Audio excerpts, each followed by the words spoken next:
नमो बुद्धाय. जय भीम. 4. उपनिषदे आणि त्यांची शिकवण. उपनिषदे हे साहित्यातील वेगळ्या पद्धतीचे ग्रंथ आहेत. हे वेदांचा भाग नव्हते आणि कोणतेही धार्मिक नियम अथवा कायदे त्यात सांगितलेले नाहीत. असे असूनही उपनिषदे हे धार्मिक साहित्याचा एक भाग झाले. यांची संख्या बरीच मोठी आहे व काही महत्त्वाचे आहेत तर काही निरर्थक, मुळीच महत्त्वाचे नाहीत. यातील काही उपनिषदे वैदिक सिद्धांत, ब्राह्मण, पुरोहित यांच्या विरुद्ध आहेत असे म्हटले जात असे. वैदिक अभ्यास हा अज्ञान आणि अविद्या यांचा अभ्यास आहे असे या सर्व विरोधी उपनिषदांचे मत होते. 4 वेद आणि वैदिक शास्त्रे यांचे ज्ञान हे खालच्या प्रतीचे ज्ञान आहे असे या सर्व उपनिषदांचे मत होते. वेदाच्या दैवी निर्मितीबद्दल प्रश्न निर्माण करण्यात या सर्व उपनिषदांचे एक मत होते. ब्राह्मणी तत्त्वज्ञानातील यज्ञ व त्यांचे फळ, अर्घ्य अर्पण करून, आहुती देऊन, मृत्यूनंतरचा अंतिमविधी व ब्राह्मणांची दक्षिणा यांच्यामधील तथाकथित सामर्थ्य नाकारण्यात त्या सर्वांचे एक मत होते. परंतु उपनिषद या विषयांशी जास्त चिंतित नव्हते व त्यांचा हा मुख्य विषय नव्हता. उपनिषदाचा केंद्रबिंदू होता ब्रह्म आणि आत्मा. विश्वाला बंधनात ठेवणारे ब्रह्म हे सर्वव्यापी तत्व असून मुक्तीकरिता आत्मज्ञान आवश्यक आहे व हेच ब्रह्मज्ञान होय. उपनिषदांचा मुख्य सिद्धांत असा आहे की ब्रह्म हे सत्य आहे आणि आत्मा म्हणजेच ब्रह्म होय. उपाधीमध्ये गुंतल्यामुळे आत्म्याला त्याचे ब्रह्मत्वाची जाणीव नसते. प्रश्न असा होता की ब्रह्मा हे सत्य आहे का? उपनिषदांची तत्त्वे मान्य करावायची की नाही या प्रश्नाच्या उत्तरावर हे अवलंबून आहे. ब्रह्म सत्य आहे या सिद्धांताचे सिद्ध करणारा कोणताही पुरावा बुद्धांना न मिळाल्यामुळे त्यांनी उपनिषदांचा हा सिद्धांत नाकारला. उपनिषदांच्या निर्मात्यांना याविषयी प्रश्न विचारले गेले नव्हते असे नाही. जे प्रश्न विचारले गेले ते असे होते. असे प्रश्न महान ऋषी याज्ञवल्क्य यांना विचारण्यात आले होते. बृहदरण्यकोपनिषद यात याज्ञवल्क्य यांना महत्त्वाचा सहभाग घेतलेला आहे. त्यांना विचारण्यात आले की ब्रह्म म्हणजे काय, आत्मा म्हणजे काय? ते उत्तरले, नेती नेती, मी जाणत नाही, मी जाणत नाही. इतकेच याज्ञवल्क्य यांना सांगता आले. एखादे सत्य हे कसे असू शकते ज्याच्याविषयी कोणीही काही जाणत नाही. अशा या उपनिषदांचा सिद्धांतास की जो फक्त कल्पनेवर आधारित आहे त्यास नाकारण्यास बुद्धास कोणतीही अडचण आली नाही.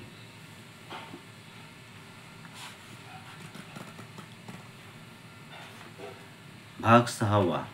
बुद्ध आणि बुद्धांचे समकालीन. 1. बुद्धांचे समकालीन. गौतमांच्या प्रवृत्तीच्या वेळेत देशात फार मोठी बौद्धिक खळबळ माजली होती. मानसिक अस्वस्थता होती. ब्राह्मणी तत्त्वज्ञानाच्या अतिरिक्त आणखीही जवळ 62 दार्शनिक पंथ होते ज्यांचा ब्राह्मणी तत्त्वज्ञानाला विरोध होता. यापैकी निदान 6 पंथ लक्षात घेण्यासारखे होते. या पंथापैकी एका पंथाच्या प्रमुखांचे नाव होते पूर्णकश्यप. त्यांच्या तत्त्वज्ञानास अक्रियावाद असे म्हणत असत. त्यांच्या मते कर्माचा आत्म्यावर काहीही परिणाम होत नाही. कुणीही काही कृत्य करावे किंवा दुसऱ्याकडून करवून घ्यावे, स्वतः हत्या करावी किंवा दुसऱ्याकडून हत्या करून घ्यावी, स्वतः व्यभिचार करावा किंवा दुसऱ्याकडून व्यभिचार करून घ्यावा, स्वतः खोटे बोलावे किंवा दुसऱ्यास खोटे बोलावेच लावे, याचा आत्म्यावर काही परिणाम होत नाही. एखादे कृत्य कितीही दुराचारी असले तरी आत्म्याला त्याचे पाप लागत नाही आणि एखादे कृत्य कितीही चांगले असले तरी आत्म्याला त्याचे पुण्य लागत नाही. आत्म्यावर कशाचीच क्रिया होत नाही. मृत्यूनंतर व्यक्ती ज्या घटकांचा बनलेला असतो ते घटक आपल्या मूळ स्वरूपात विलीन होतात. मृत्यूनंतर ना शरीर शिल्लक राहत ना आत्मा शिल्लक राहतो. दुसऱ्या पंथाचे नाव नियतिवाद असे होते. या पंथाचा मुख्य प्रणेता होता मक्खली गोसल. त्यांचे तत्त्वज्ञान म्हणजे एक प्रकारचा प्रारब्धवाद, दैववाद किंवा पूर्वनिश्चयवाद होता. कोणीही काही करू शकत नाही, घडवू शकत नाही किंवा कोणीही एखादी घटना घडण्यापासून थांबवू शकत नाही किंवा बिघडवू शकत नाही. घटना घडत असतात. कोणीही दुःख दूर करू शकत नाही किंवा त्या दुःखास वाढवू किंवा कमी करू शकत नाही. मनुष्याच्या बाबतीत जे काही घडणार आहे ते घडणारच. या जगाचा अनुभव त्यास घ्यावाच लागणार आहे. तिसऱ्या पंथाचे नाव होते उच्छेदवाद. याचा प्रमुख उपदेशक होता अजित केसकंबल. यांचे तत्त्वज्ञान म्हणजे एक प्रकारचा विनाशवाद होता. यज्ञ आणि होम हवन निरर्थक असतात. कर्माची अशी कोणतीच फळे नव्हती की जी आत्म्यास भोगाव्यास लागतात.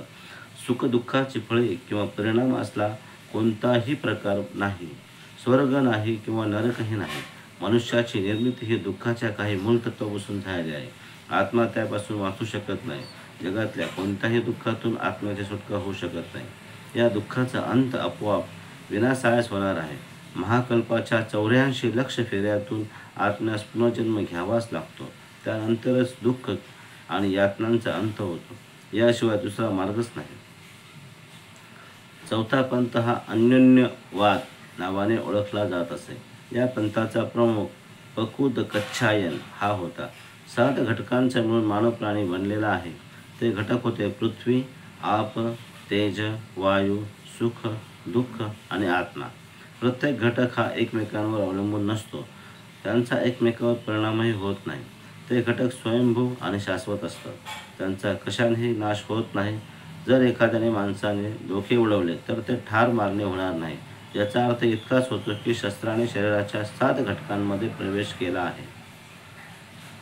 संजय बेलटिपुत्त यांचा एक स्वतंत्र दार्शनिक पंथ होता. हा एक प्रकारचा विक्षेपवाद, एक प्रकारचा अंतिम उच्च दर्जाचा संशयवाद होता. संजय बेलटिपुत्त त्यांचा तर्क असा होता की जर कोणी मला स्वर्ग आहे का असे विचारले आणि मला वाटले तर मी उत्तर देईन होय, किंवा जर मला वाटले नाही तर मी उत्तर देईन नाही. आणि जर का मला विचारले गेले की मनुष्य प्राण्यांची निर्मिती होते का, मनुष्यास त्यांच्या चांगल्या अथवा वाईट कृतीचे फळे भोगावी लागतात का, आत्मा मृत्यूनंतर राहतो का, या सर्व प्रश्नांची मी नाही म्हणूनच उत्तर देईन, कारण की मला विचार करून असे वाटते की या गोष्टी अस्तित्वात नाही. अशा पद्धतीने त्यांनी आपले एकत्रित विचार मांडले होते. 6वा पंथ चातुर्य मनसवरवाद. जेव्हा सिद्धार्थ गौतम प्रकाशाच्या शोधात होते त्या काळात या पंथाचे प्रमुख महावीर जिवंत होते. त्यांना निगठ्ठनाथ पुत्त म्हणून ओळखले जात असे. महावीरांची शिकवण अशी होती की मागील जन्माच्या आणि या जन्माच्या वाईट कर्मामुळे आत्म्यास पुनर्जन्म घ्यावा लागतो. म्हणून त्यांनी सुचवले की तपश्चर्या करून वाईटातून मुक्त झाले पाहिजे. जीवनात दुष्कर्म करणे टाळण्याकरता त्यांनी 4 नियम: हिंसा न करणे, चोरी न करणे, खोटे न बोलणे आणि मालमत्ता न बाळगणे आणि कर्मव्यवस्था यांचे आचरण करून चातुर्याम धर्माचे पालन करावे.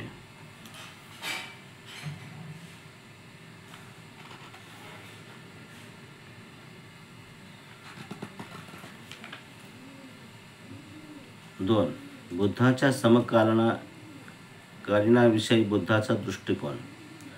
बुद्धांनी नवीन तत्त्वज्ञानाची शिकवण स्वीकारली नाही. त्यांचा नकार हा अकारण विनाकारण नव्हता. जर का पूर्ण कश्यप आणि पकुद कच्छायन यांची शिकवण खरी मानली तर कोणीही काही वाईट कृत्य करेल आणि इतरांना इजा करेल आणि तो इतक्या टोकाला जाईल की कोणत्याही प्रकारची सामाजिक जबाबदारी न घेता किंवा सामाजिक परिणाम न स्वीकारता एखाद्याची हत्या करेल. जर का मख्खली गोसल यांची शिकवण खरी मानली तर मनुष्य नियतीचा गुलाम बनेल, जो स्वतःला बंधमुक्त स्वतंत्र करू शकणार नाही. जर का अजित केसकंबल यांचे तत्त्वज्ञान खरे मानले तर मनुष्यास खा, प्या व लग्न करा एवढेच कार्य करावे लागणार आहे. जर का संजय बेलटिपुत्त यांची शिकवण खरी मानली तर मनुष्यास विधायक तत्त्वज्ञान न स्वीकारता पाण्याबरोबर निरर्थक वाहत जाण्याप्रमाणे जीवन जगावे लागेल. जर का निगठ्ठनाथ पुत्त यांची शिकवण खरी असेल तर मनुष्याचे जीवन हे तपश्चर्या, वैराग्य, स्वशरीर, क्लेश यामध्येच व्यतीत करावे लागेल. नैसर्गिक सहज प्रवृत्ती, इच्छा, आकांक्षा यांचे दमन करावे लागेल. त्यांचा सर्वथा उच्छेद करावा लागेल. अशा प्रकारे या सर्व तत्त्वज्ञानांनी सुचविलेले जीवन जगण्याचे मार्ग पटले नाहीत. बुद्धांनी असा विचार केला की हे सर्व मार्ग हताश, असहाय्य, चांगल्या वाईट परिणामांच्या बाबतीत सर्वस्वी उदासीन आणि अविचारी माणसांचे आहेत. म्हणून त्यांनी या बाबतीत अन्यत्र प्रकाशाचा शोध घेण्याचे ठरविले. भाग 7. तुलना आणि विरोध. बुद्धांनी काय नाकारले? या तात्विक आणि धार्मिक विचारसरणीकडे पाहता असे लक्षात येते की बुद्धांनी आपला धम्म शासनाचा पाया रचला त्या काळी काही रूढ संकल्पनांनी लोकांच्या मनाची पकड घेतली होती. त्या कल्पना अशा: वेद प्रामाण्य व अचूकता यावर विश्वास, आत्म्याची मुक्ती, मोक्ष म्हणजेच पुनर्जन्माचा शेवट यावर विश्वास, मोक्षप्राप्तीचे साधने म्हणून धार्मिक कर्मकांड, समारंभ, यज्ञ यावर विश्वास, समाज संघटनेकरिता चातुर्वर्ण व्यवस्थेच्या आदर्शावर विश्वास, विश्वाचा निर्माता म्हणून ईश्वर व मूलाधार म्हणून ब्रह्मा यावर विश्वास, आत्म्यावर विश्वास, संसार किंवा आत्म्याचा पुनर्जन्म यावर विश्वास, माणसाच्या पूर्वजन्मीच्या कृत्यामुळे कर्मामुळे त्यांचे या जन्मीचे स्थान निश्चित यावर विश्वास. बुद्धांनी बुद्ध शासनाची तत्त्वे ठरवताना आपल्या पद्धतीने या जुनाट संकल्पनांचा समाचार घेतला. त्यांनी पुढील संकल्पना त्याज्य ठरविल्या. मी कोण आहे, कुठून आलो, कुठे जाणार अशा कल्पना करणे व विचार करीत बसणे यांचा त्यांनी धिक्कार केला. आत्म्याचे थोतांड त्यांनी नाकारले व शारीरिक संवेदना, संज्ञा, संस्कार आणि विज्ञान यांना आत्मा म्हणून स्वीकारण्याचे त्यांनी नाकारले. काही धर्मगुरूंनी प्रसारित केलेली उच्छेदवादी मते त्यांनी नाकारली. पाखंडी विचार बुद्धांनी धिक्कारले. विश्वाच्या विकासात ज्ञात प्रारंभ काळ आहे हा सिद्धांत त्यांनी अमान्य केला. देवाने माणसाला निर्मिले किंवा ब्रह्म नावाच्या कोणा एकाच्या शरीरातून माणसाचा जन्म झाला हे त्यांनी नाकारले. आत्म्याचे अस्तित्व त्यांनी दुर्लक्षित केले, त्यास नाकारले. बुद्धांनी कोणते बदल केले? कार्यकारण भाव हा अत्यंत महत्त्वाचा सिद्धांत आणि त्यांचे उपसिद्धांत त्यांनी मान्य केले. जीवनाच्या दैववादी दृष्टिकोन आणि मनुष्य व जग यांचे भवितव्य देवानेच पूर्वनियोजित केलेले आहे हा तितकाच अज्ञानी दृष्टिकोन हे दोन्ही बुद्धांनी नाकारले. एखाद्या पूर्वजन्मीच्या कृत्यात या जन्मी दुःख निर्माण करण्याचे आणि या जन्मातील कर्मे कृत्ये परिणामशून्य करण्याचे सामर्थ्य असते असे समजणे बुद्धांनी अमान्य केले. कर्माचा दैववादी दृष्टिकोन नाकारून त्याऐवजी अधिक शास्त्रीय विज्ञानवादी दृष्टिकोन स्वीकारला. जुन्या पृष्ठ क्रमांक 259 बाटलीत बुद्धांनी नवी दारू ठेवली. आत्माचा फेरा संसार या तत्वाच्या ठिकाणी बुद्धांनी पुनर्जन्माच्या सिद्धांताला स्थान दिले. आत्म्याची मुक्ती किंवा मोक्ष याऐवजी बुद्धांनी निब्बाण म्हणजे निर्वाण हे तत्व स्वीकारले.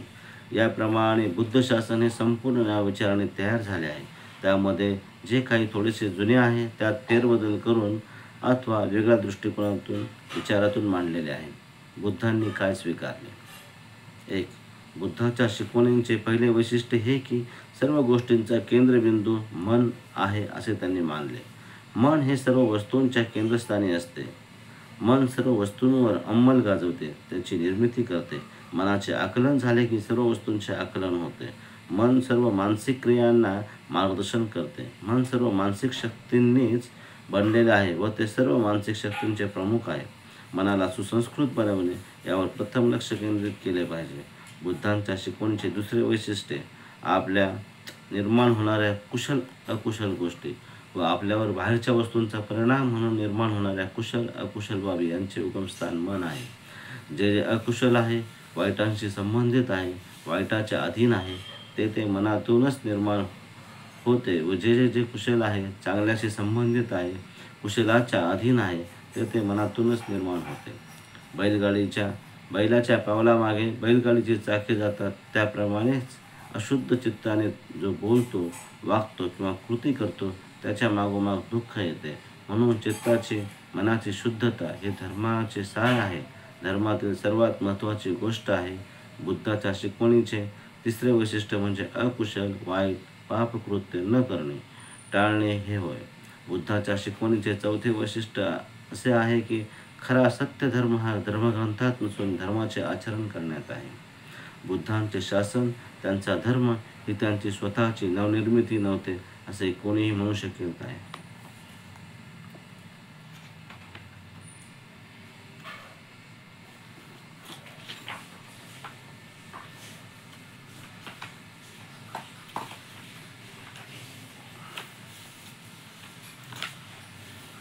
द्वितीय खंड भाग पहिला. बुद्ध आणि बुद्धांचा विषाद योग. धर्मोपदेश करावे की करू नये? बुद्धात्वानंतर समोर धम्म मार्गाची रूपरेषा निश्चित केल्यावर बुद्धांच्या समोर एक प्रश्न निर्माण झाला. पुढे जाऊन धर्म उपदेश करावा की स्वतःच्या व्यक्तिगत पूर्णवस्थेस समर्पण सुरू ठेवावे. बुद्धांनी विचार केला, हे सत्य आहे की तथागताने एक नवीन सद्धम्माची प्राप्ती केली आहे, परंतु सर्वसामान्य माणसांना तो स्वीकारून त्याप्रमाणे आचरण करणे कठीण आहे. बुद्धिमानी व्यक्तीच देखील धम्म समजण्यास अतिसूक्ष्म आहे, सहजासहजी कळणार नाही. देव आणि आत्मा या संकल्पनांच्या मायाजालातून, जंजाळातून स्वतःला मुक्त करणे मनुष्यास अतिशय कठीण आहे. धार्मिक विधी आणि समारंभावरील विश्वास, श्रद्धेचा त्याग करणे मनुष्यास कठीण आहे. कर्मवादामधील विश्वास त्यागाने मनुष्यास कठीण आहे. म्हणून आत्म्याच्या अविनाशी तत्वाचा, अमरतत्वातील वरील विश्वास त्यागणे आणि सद्धम्माच्या शिकवणीनुसार आत्म्याचे स्वातंत्र्य असे काही अस्तित्व असत नाही व मृत्यूनंतरही आत्म्याचे अस्तित्व राहत नाही हे स्वीकारणे अतिशय कठीण आहे. मनुष्य स्वार्थरत आहे व त्यामध्येच तो आनंद आणि सुख घेत आहे. स्वार्थ त्याग करून सद्धम्मातील सदाचरणाचा मार्ग स्वीकारणे मनुष्यास कठीण आहे. जर का सद्धम्माची शिकवण दिली व जर का ती त्यांना समजली नाही आणि समजून देखील ती त्यांनी स्वीकारली नाही आणि जरी स्वीकारली तरी त्याप्रमाणे ते वागले नाहीत, आचरण केले नाही, तर त्यांना तो एक त्रास, कंटाळा, थकवा असेल व तथागतांनाही थोडासा त्रास होईल. म्हणून जगापासून दूर संन्यासी राहून सद्धम्म तत्त्वज्ञानाचा उपयोग स्वतः निष्णांत परिपूर्ण राखण्यासाठी का करू नये? कल्याणाकरता का करू नये? तथागतांनी प्रश्न निर्माण केला. कमीत कमी स्वतःचे तरी कल्याण होऊ शकते. अशा प्रकारचा विचार करीत असताना तथागतांचे सद्धर्माचा प्रसार करण्याकडे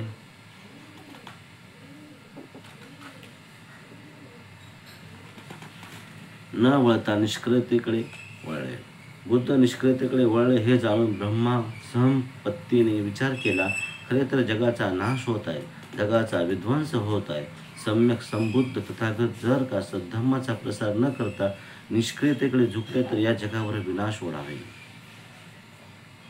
चिंताग्रस्त ब्रह्मा संपत्ती ब्रह्मा लोक सोडून बुद्धासमोर प्रकटले. आपले उत्तरीय वस्त्र खांद्यावर व्यवस्थित सावरून खाली वाकून नम्रतेने हात जोडून बुद्धांना म्हणाले, आपण आता सिद्धार्थ गौतम राहिलेले नसून आपण बुद्ध आहात, भाग्यवंत आहात. ज्यांना सम्यक संबुद्धत्व प्राप्त झाले आहे असे आपण तथागत आहात.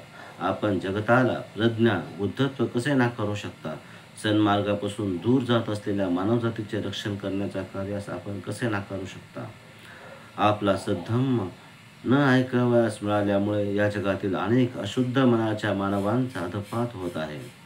ब्रह्मा संपत्ती पुढे म्हणाले, तथागत आपण जाणताच आहात की प्राचीन काळापासून मगध देशवासियात अनेक दोषांनी भरलेला एक अधर्म प्रचलित आहे. आपल्या अमरत्व धम्माचे अमृतद्वार भगवंत त्यांच्याकरिता खुले करणार नाहीत काय? पर्वत शिखरावर उभे राहून सभोवताली आपल्या खाली असलेल्या लोकांकडे पाहणाऱ्या मनुष्यांप्रमाणे आपण प्रज्ञेच्या सर्वोच्च शिखरावर चढून पाहणारे आपण दुःखमुक्त भगवंत आहात. दुःखात बुडालेल्या लोकांकडे पहा. जन्म ऋणातून मुक्त झालेले, युद्धात विजयी झालेले आपण वीर आहात. या दुःखी लोकांच्या काफिल्याचे आपण नेते आहात. उठा, जगाच्या कल्याणाकरता जगताकडे पाठ न फिरवता जगाला सामोरे जा. तथागत करुणावंत होऊन देव आणि मनुष्यास सद्धर्माचा उपदेश करा. बुद्धांनी उत्तर दिले, हे मानवातील ख्यातनाम उच्चपदस्थ उत्कृष्ट ज्येष्ठ ब्रह्मा, जर का तथागतांनी सर्वांना सद्धम्म उपदेश न देण्याचा संकल्प केला आहे, तो फक्त व्यर्थ त्रासापासून वाचण्याकरिताच्या विचारातूनच नव्हे. जगतात इतके असंख्य दुःखे आहेत हे जाणून बुद्धांनी निश्चय केला.